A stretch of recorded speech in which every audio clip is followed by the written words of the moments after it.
പ്രിയമുള്ളവരെ എല്ലാവർക്കും നമസ്കാരം. നിങ്ങളെവരെയും എയർ പബ്ലിക് മീഡിയയുടെ പുതിയൊരു വീഡിയോയിലേക്ക് സ്വാഗതം ചെയ്യുകയാണ്. ഇന്നത്തെ വീഡിയോ എന്ന് പറയുന്നത് ഒരു അധ്യക്ഷ പ്രസംഗം കുറഞ്ഞ സമയം കൊണ്ട് എങ്ങനെ നിർവഹിക്കാമെന്നതിനെ കുറിച്ചാണ്. നമ്മുടെ ചാനലിൽ ഒരുപാട് പ്രസംഗ വീഡിയോകൾ ഞാൻ അപ്ലോഡ് ചെയ്തിട്ടുണ്ട്. അതുകൊണ്ട് തന്നെ നമ്മുടെ ചാനലിൽ നിറയെ പേര് കാണുകയും പ്രസംഗങ്ങളെക്കുറിച്ചുള്ള സംശയങ്ങളൊക്കെ ചോദിക്കുകയും അതുമല്ലെങ്കിൽ ഞങ്ങളുടെ നാട്ടിലെ ഒരു അധ്യക്ഷ പ്രസംഗം നിർവഹിക്കാൻ എനിക്കൊരു അവസരം കിട്ടിയിട്ടുണ്ട്, അപ്പോൾ എനിക്കൊരു അധ്യക്ഷ പ്രസംഗം പറഞ്ഞു തരുമോ, അതുമല്ലെങ്കിൽ എനിക്കൊരു ഉദ്ഘാടന പ്രസംഗം നിർവഹിക്കാൻ അവസരം കിട്ടിയിട്ടുണ്ട്, എനിക്കൊരു ഉദ്ഘാടന പ്രസംഗം പറഞ്ഞു തരുമോ എന്നൊക്കെ ചോദിച്ചുകൊണ്ട് പല ആളുകളും വീഡിയോ കമൻറ്റ് ബോക്സിലും അതുപോലെ തന്നെ പേഴ്സണലായിട്ടൊക്കെ ബന്ധപ്പെട്ട് ചോദിക്കാറുണ്ട്. അപ്പോൾ ഞാൻ ഉദ്ദേശിക്കുന്നത്, ഞാൻ പല പരിപാടികളിലും പങ്കെടുക്കുന്ന ഒരാളാണ്. അപ്പോൾ അവിടെ നടക്കുന്ന പല പ്രസംഗങ്ങളും ഞാൻ റെക്കോർഡ് ചെയ്ത് നമ്മുടെ ചാനലിൽ അപ്ലോഡ് ചെയ്യാറുണ്ട്. അപ്പോൾ തീർച്ചയായിട്ടും നമ്മുടെ ചാനൽ നിങ്ങൾ സന്ദർശിക്കുകയാണെങ്കിൽ തീർച്ചയായിട്ടും നിങ്ങൾക്ക് ആവശ്യമുള്ള പ്രസംഗങ്ങളൊക്കെ നമ്മുടെ ചാനലിലുണ്ട്. അപ്പോൾ എല്ലാവരും വീഡിയോ കാണുക. അപ്പോൾ ഇന്ന് ഞാൻ അപ്ലോഡ് ചെയ്യാൻ പോകുന്നത്, ഞങ്ങളുടെ മഹല്ലിൽ കഴിഞ്ഞ ദിവസം ഒരു പാരൻറ്റിങ് ക്ലാസ് സംഘടിപ്പിച്ചിരുന്നു. അപ്പോൾ ക്ലാസ്സിന് മുന്നോടിയായിട്ട് ഒരു സ്വാഗതവും അതുപോലെ തന്നെ അധ്യക്ഷ പ്രസംഗവും ഒക്കെ ഉണ്ടായിരുന്നു. ആ അധ്യക്ഷ പ്രസംഗം എന്ന് പറയുന്നത് ഞങ്ങളുടെ മഹല്ലിൻ്റെ പ്രസിഡൻ്റാണ് നിർവഹിച്ചത്. അദ്ദേഹം പല പബ്ലിക് മീറ്റിങ്ങുകളിലും പങ്കെടുത്ത് നല്ല പ്രസംഗങ്ങളൊക്കെ കാഴ്ചവെക്കുന്ന ഒരാളാണ്. അപ്പോൾ അദ്ദേഹത്തിൻ്റെ പ്രസംഗം കേട്ടപ്പോൾ വെറും 6 മിനിറ്റ് കൊണ്ട് അദ്ദേഹം വളരെ നല്ല ഒരു അധ്യക്ഷ പ്രസംഗമാണ് അദ്ദേഹം കാഴ്ചവെച്ചത്. ഒരു അധ്യക്ഷ പ്രസംഗത്തിൽ വേണ്ട എല്ലാ ചേരുവകളും ചേർത്തുകൊണ്ട് കുറഞ്ഞ സമയം കൊണ്ട് തന്നെ എല്ലാവരെയും ആകർഷിക്കുന്ന രീതിയിൽ ഒരു നല്ലൊരു പ്രസംഗമായിരുന്നു. അപ്പോൾ ആ പ്രസംഗം ഞാൻ നിങ്ങൾക്ക് വേണ്ടി നമ്മുടെ ചാനലിൽ അപ്ലോഡ് ചെയ്യുകയാണ്. തീർച്ചയായിട്ടും നിങ്ങൾ ആ വീഡിയോ കാണുക. വീഡിയോ ഇഷ്ടപ്പെട്ടെങ്കിൽ ഒന്ന് ലൈക്ക് ചെയ്യുക. നമ്മുടെ ചാനൽ ഇതുവരെ സബ്സ്ക്രൈബ് ചെയ്തിട്ടെങ്കിൽ സബ്സ്ക്രൈബ് ചെയ്യുക. നിങ്ങളുടെ അഭിപ്രായങ്ങളും നിർദ്ദേശങ്ങളും ഒക്കെ കമൻറ്റ് ബോക്സിലൂടെ അറിയിക്കുക. അതുപോലെ ഈ വീഡിയോ നിങ്ങൾ കാണുന്നത് ഫേസ്ബുക്കിലാണെങ്കിൽ ഫേസ്ബുക്ക് പേജ് ഒന്ന് ഫോളോ ചെയ്യുക. ഓക്കെ, അപ്പോൾ നമുക്ക് ഒരു അധ്യക്ഷ പ്രസംഗത്തിൻ്റെ വീഡിയോ കാണാം. ഓക്കെ. നമ്മുടെ ക്ഷണം സ്വീകരിച്ച് ഇവിടെ എത്തിച്ചേർന്നിട്ടുള്ള മുഹമ്മദ് കുഞ്ഞി സക്കാഫി വടക്കേക്കാട് അവർകളെ, നമുക്കെല്ലാം ഹൃദ്യമായി സ്വാഗതം ആശംസിച്ച നമ്മുടെ പ്രിയങ്കരനായ സദർ മുഅല്ലിം റഷീദ് മൗറൂലി അവർകളെ,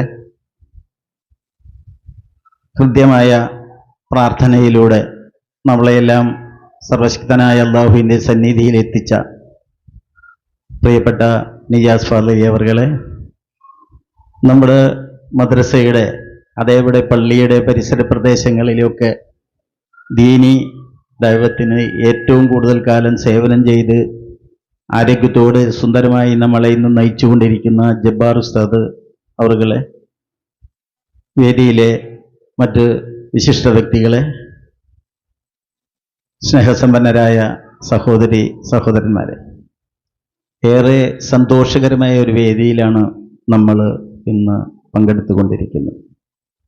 അറിവ് എല്ലാവർക്കും ഒരുപോലെ ഉള്ള ഒന്നല്ല. ഉള്ളവർ ഇല്ലാത്തവർക്ക് പറഞ്ഞു കൊടുക്കുകയും അത് കേട്ട് പഠിക്കുകയും പ്രാവർത്തികമാക്കുകയും ചെയ്ത് തലമുറ കൈകാര്യം വരുന്ന ഒരു കാര്യത്തിനാണ് നമ്മൾ വിദ്യാഭ്യാസം എന്ന് പറയുന്നത്. അത് പല പേരുകളിൽ അറിയപ്പെടുന്നു. നമ്മളെ മുസൽമാനെ സംബന്ധിച്ചിടത്തോളം, നമ്മുടെ മക്കളെ സംബന്ധിച്ചോളം അടിസ്ഥാന വിദ്യാഭ്യാസം ദീൻ പഠിക്കലാണ്. അലിഫ് എന്ന അർത്ഥത്തിലൂടെ വാക്കിലൂടെ തുടരുന്ന ഈ വിദ്യാഭ്യാസത്തിന് അടിത്തറ പാകുക എന്നതാണ് നമ്മൾ ഇവിടെ ഉദ്ദേശിക്കുന്നത്. നമ്മളെ സംബന്ധിച്ചിടത്തോളം ഈ വിഷയങ്ങളൊക്കെ, അതിൻ്റെ കാര്യകാരണങ്ങളൊക്കെ നമ്മുടെ സ്വാഗത പ്രസംഗൻ ഇവിടെ സംസാരിച്ചു കഴിഞ്ഞു. പ്രിയരെ, നമുക്ക് ഇന്ന് ഈ നോമ്പിന് മുമ്പ് തുടങ്ങി തന്നെ നമ്മളിവിടെ ഒരുപാട് ക്ലാസ്സുകൾ, സാരസമ്പൂർണമായ അർത്ഥസമ്പൂർണമായ ക്ലാസ്സുകൾ നമ്മുടെ മനസ്സുകളിലേക്കും വിദ്യാർത്ഥികൾക്കും നമുക്കും എത്തിക്കുന്നതിന് വേണ്ടി ഒരുപാട് ക്ലാസ്സുകൾ നമ്മളിവിടെ സംഘടിപ്പിക്കുകയുണ്ടായി. ഇപ്പോൾ തന്നെ നേരെ ഇവിടെ ആദ്യാക്ഷരം കുറിക്കുന്നതിന്, അതുപോലെ തന്നെ ഇവിടെ കാര്യങ്ങൾക്കൊക്കെ തന്നെ മദ്രസയുടെ സജീവമായ പ്രവർത്തനത്തിന് നമ്മുടെ അധ്യാപകരും രക്ഷിതാക്കളും കമ്മിറ്റിയും ഒക്കെ തന്നെ ഒരുമിച്ച് കൂടി രൂപം കൊടുത്തപ്പോൾ തന്നെ ഒരുപാട് മാറ്റങ്ങളുണ്ടായി. അതിന് ക്ലാസ് നടത്തുമ്പോൾ അത് കേട്ട് പഠിക്കേണ്ടത് നമ്മുടെ അത്യന്താപേക്ഷിതമായ കാര്യമായതിനാൽ ഈ ക്ലാസ്സുകൾക്കൊക്കെ വരുന്ന സാന്നിധ്യം ഏറെ കുറവായി തോന്നുന്നു. അതുകൊണ്ട് തന്നെ നമുക്ക് ഒന്നും പറയാനില്ല. മറ്റുള്ളവർ നമ്മളെക്കുറിച്ചോ മറ്റുള്ളവരെക്കുറിച്ചോ ഒരു പരദൂഷണമോ മറ്റു കാര്യം പറയുമ്പോൾ അതങ്ങനെയല്ല ഇങ്ങനെയാണ് എന്ന് പറഞ്ഞ് മനസ്സിലാക്കാൻ നമുക്കതുകൊണ്ട് തന്നെ സാധിക്കുന്നില്ല. ഇപ്പൊ ബഹുമാനപ്പെട്ട സഖാഫി അവറുകളുടെ ക്ലാസ് കേൾക്കുമ്പോൾ എന്താണ് മദ്രസ, എന്താണ് പള്ളി, എന്താണ് അതിൻ്റെ പ്രവർത്തനം, എന്താണ് മറ്റു കാര്യങ്ങളെന്ന് ഒരാൾ വിമർശന രൂപേണയോ തർക്കിച്ചോ പറയുമ്പോൾ നമുക്ക് പറയാൻ പറ്റും, എന്തെന്ന്, നിങ്ങൾ പറയുന്നതല്ല ശരി, ഇതാണ് അതിൻ്റെ ശരി. ഈ രീതിയിൽ പോയാൽ തന്നെ നമ്മുടെ ഐക്യവും സമാധാനവും നിലനിൽക്കുകയുള്ളൂ. അപ്പം അതുകൊണ്ട് ആ സമാധാനവും അന്തരീക്ഷവും നമുക്ക് ഭാവിയും നമ്മുടെ മക്കളും നമ്മുടെ നാടും നമ്മുടെ നാട്ടുകാരും അയൽവാസികളും എല്ലാവരും ഒരുമയോടെ മുന്നോട്ട് പോകണമെങ്കിൽ നമുക്ക് ഇത്തരം ക്ലാസ്സുകളിൽ പങ്കെടുക്കേണ്ടതുണ്ട്. ആ ക്ലാസ്സുകളിൽ സസൂക്ഷ്മം കേട്ട് കാര്യങ്ങൾ നടപ്പാക്കേണ്ടതുണ്ട്. ഒരു കാര്യം പറയട്ടെ, നമ്മളെ സംബന്ധിച്ചിടത്തോളം നേരത്തെ നമ്മുടെ സദർ മുഅല്ലിം പറഞ്ഞ പോലെ ഈ കാണുന്ന മദ്രസയും ഈ കാണുന്ന പള്ളിയും ഈ കാണുന്ന കാര്യങ്ങളൊക്കെ നമ്മുടെ മഹല്ലംഗങ്ങൾ വ്യത്യസ്തമായ രീതിയിൽ സഹായിച്ചുകൊണ്ടിരിക്കുന്നതും കൊണ്ട് മാത്രമാണ് ഇത് നിലനിൽക്കുന്നത്.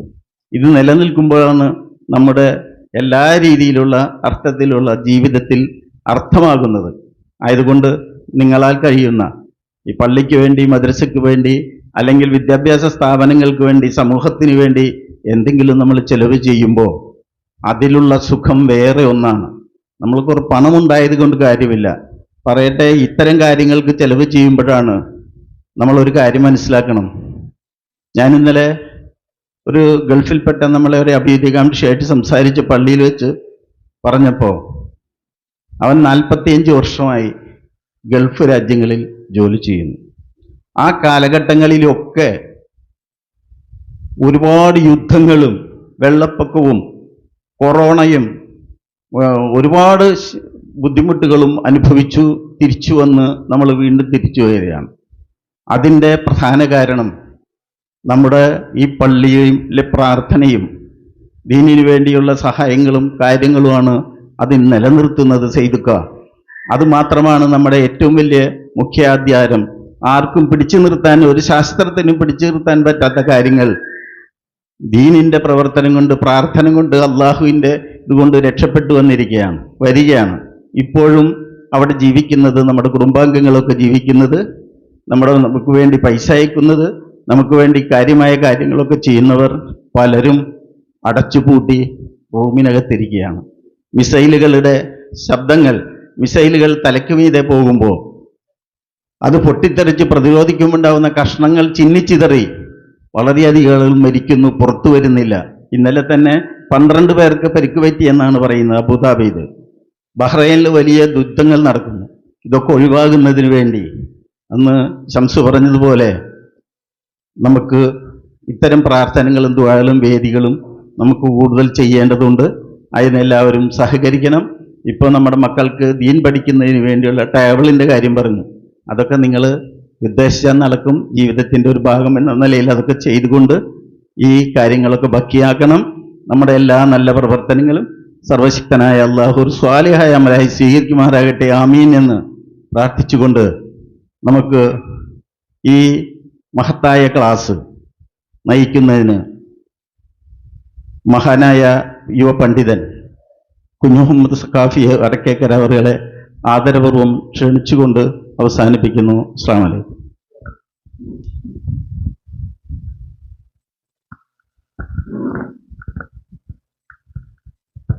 വീഡിയോ ഇഷ്ടപ്പെട്ടെങ്കിൽ ലൈക്ക് ചെയ്യാനും ഷെയർ ചെയ്യാനും സബ്സ്ക്രൈബ്